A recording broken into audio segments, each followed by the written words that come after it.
सालों की मेहनत, आश्वासन और लंबा इंतजार। जम्मू कश्मीर में डेली वेजर्स की यही कहानी है, जिनके लिए रोजगार की स्थिरता अब एक सपना बन गई है। डेली वेजर्स यानी दैनिक वेतनभोगी मजदूर अब अपनी मांगों को लेकर सरकार से उम्मीद लगाए बैठे हैं, लेकिन अब यह मुद्दा राजनीति से घिर गया है। रोजाना बयानबाजी होती है, वादे किए जाते हैं, लेकिन डेली वेजर्स के हाथ कुछ नहीं लगता। विधानसभा में एक बार फिर यह मुद्दा गूंजा। मुख्यमंत्री उमर अब्दुल्ला ने आश्वासन दिया, लेकिन विपक्ष इसे महज एक दिखावा मान रहा है। क्या है पूरा मामला, ये रिपोर्ट देखिए।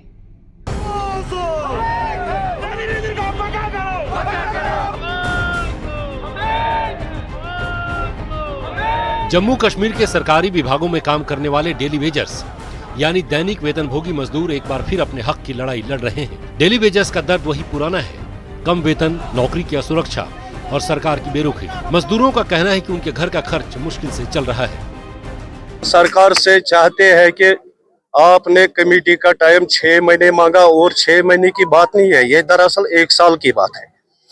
तब तक हम सरकार को कहना चाहते हैं, जब आपको 1 साल लगेगा हमारा फैसला करने में, तब तक हमारे साथ कोई ना कोई फैसला होना चाहिए। वो मिनिमम वेज एक्ट जो खासकर इसमें इस टाइम आता है, ये पॉइंट आता है इसमें, तो तब तक हमारे साथ कोई इंसाफ किया जाए। 9,000 रुपए मासिक वेतन पर काम कर रहे हैं और ऐसे में नौकरी की असुरक्षा का डर उन्हें सता रहा है। सालों से इन्हें स्थायी नौकरी का भरोसा तो दिया गया, लेकिन हर बार केवल वादों की गठरी ही इनके हाथ लगी। अब मुख्यमंत्री उमर अब्दुल्ला ने एक 6 सदस्यीय समिति का गठन किया है, जो डेली वेजर्स के नियमितीकरण का रोड मैप तैयार करेगी।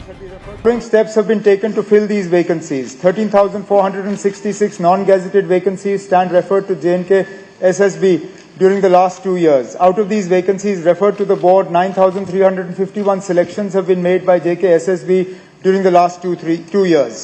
2,390 gazetted vacancies were referred to J&K Public Service Commission during the past 2 years.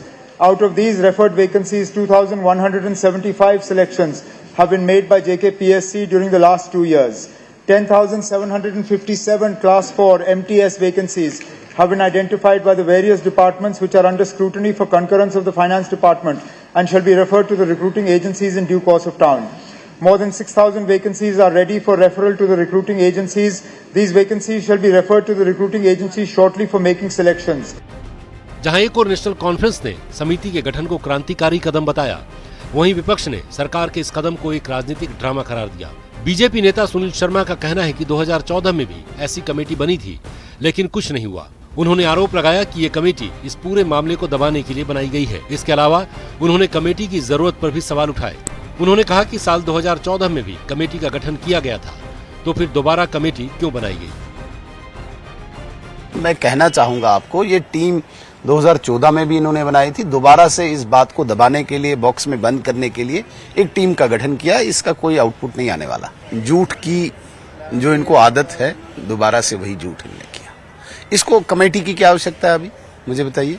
क्या 2014 की कमेटी उमर अब्दुल्ला साहब की क़यादत में नहीं बनी? क़यादत मीन्स की इनकी चीफ मिनिस्टरशिप में नहीं बनी है, तो अभी दोबारा से कमेटी बनाने की क्या जरूरत है?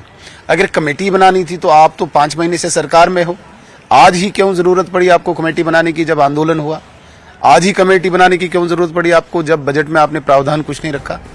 मुख्यमंत्री के कमेटी गठन के फैसले के बाद विपक्ष ने एक बार फिर उन्हें घेर लिया। बीजेपी विधायक विक्रम रंधावा ने कहा कि हर बार कमेटी बनती है, लेकिन कोई नतीजा नहीं निकलता, जिसके बाद उन्होंने 2014 में बनी कमेटी की रिपोर्ट की मांग की। वहीं पीडीपी नेता मीर फयाज का कहना है कि सरकार ने युवाओं को सपने दिखाए, लेकिन बजट में उनके लिए कुछ नहीं रखा। और कमेटियां पहले भी बनी है, ये तो ब्यूरोक्रेटिक कमेटी बनी है। इसके पहले तो तब चीफ मिनिस्टर उमर अब्दुल्ला ही होते थे और कैबिनेट सब कमेटी बनी थी, जिसको अब्दुल रहीम लातर साहब ने हेड किया था। उसकी फाइंडिंग्स कहाँ है? हम कहते हैं आप उसकी फाइंडिंग्स ही आगे ले आओ, दूध का दूध पानी का पानी हो जाएगा, सारा मंजर क्लियर हो जाएगा। ज्यादा जाने की जरूरत ही नहीं है। अब ये मुझे लग रहा है कि 6 महीने का टाइम भी दे दिया कमेटी को, तो 6 महीने और लिंगर ऑन कर दिया है। कमेटियां बनी है, इससे पहले भी कमेटियां बनी है। अगर आप देखेंगे, जब हमारी गवर्नमेंट थी उसमें भी एक कमेटी बनी है और उस कमेटी का रिपोर्ट भी आया है। मुझे लगता है कि ये जो नई कमेटी बनाने के बजाय जो पुरानी कमेटी, वो भी उस वक्त भी चीफ सेक्रेटरी साहब थे, फाइनेंस सेक्रेटरी साहब थे और बाकी सेक्रेटरी साहब, उनका रिपोर्ट तो इनके सामने था।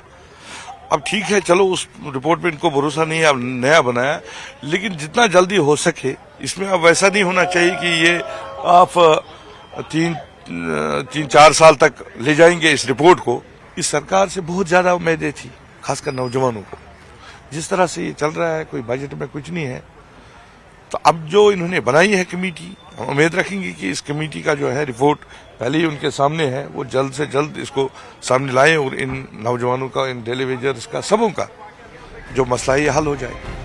मुख्यमंत्री उमर अब्दुल्ला के निर्देश पर अस्थायी मजदूरों, दैनिक वेतनभोगियों, सीपीडब्ल्यू, पीडीडी, पीएचई, वन, स्वास्थ्य, आरडीडी, मत्स्य पालन, बागवानी, कृषि, सिंचाई, स्वास्थ्य संस्थानों में नियमितीकरण के लिए रोड मैप तैयार करने के लिए एक उच्च स्तरीय समिति गठित की गई है। अब सवाल यह है कि क्या डेली वेजर्स को इस लड़ाई में जीत मिलेगी या फिर उन्हें एक बार अपनी बात मनवाने के लिए कमर कसनी होगी। ब्यूरो रिपोर्ट, न्यूज़ 18 जेके।